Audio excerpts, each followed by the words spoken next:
the discussion of values comes from a little known term called the field of axiology. It's a little known term that was way more known actually in the field of psychiatry about 50 years ago. Axiology, very simply, is the study of values. Classical inquiries go back, very far back to Greek philosophy, and that's more into the realm of ethics. What's ethical? What's an ethical value in society? Also aesthetics. How does an individual categorize as something as beautiful or ugly to them?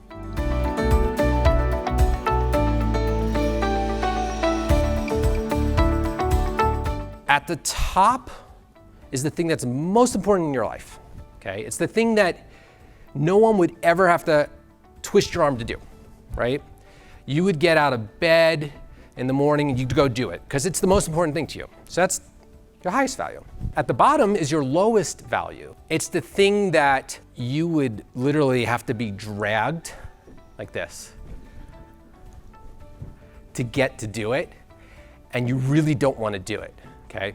Now this list is extensive in your mind, okay? Because there's so many values, there's so much in your value structure. There's so many different values that are getting operational in the world at all times. So because this list is so extensive and probably moving towards an infinite amount of values if we get into detail and minutia, no one in this room has the exact blueprint as the person sitting next to you. The person sitting next to you values something, no matter what, different than you do, no matter what. And your unique blueprint is like your DNA, okay? It's you, it's only you. No one will ever share it.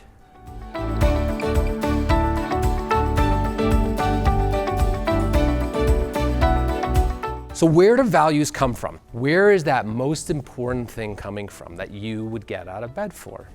Well, it comes from the thing that you perceive as most missing inside of you. The thing that's most important to us to fulfill is the thing that we need to fulfill inside of us the most because it's the emptiest place.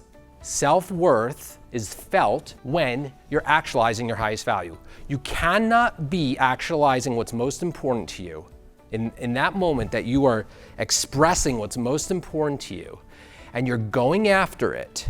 You cannot feel low worth in that moment because it's the thing that you derive the most value out of. High self-esteem is an inflated sense of self, okay?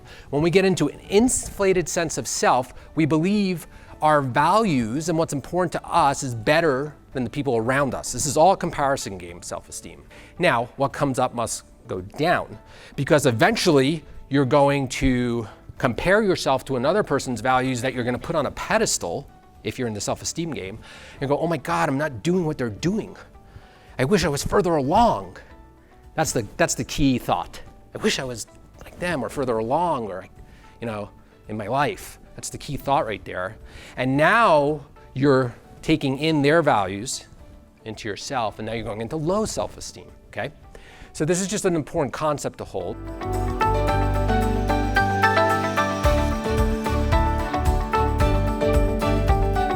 So when we are in congruency with our highest values, which means that when we are acting on our highest values, we're in accordance with them, when all of those lower values are linked to them to a high degree, we're really in a high level of executive functioning. So we're in a high level of self-regulation, we have a high level of attention, we're focused, we have a high level of inhibition, so inhibitory processes in the brain, and a high level, most importantly, of strategic planning.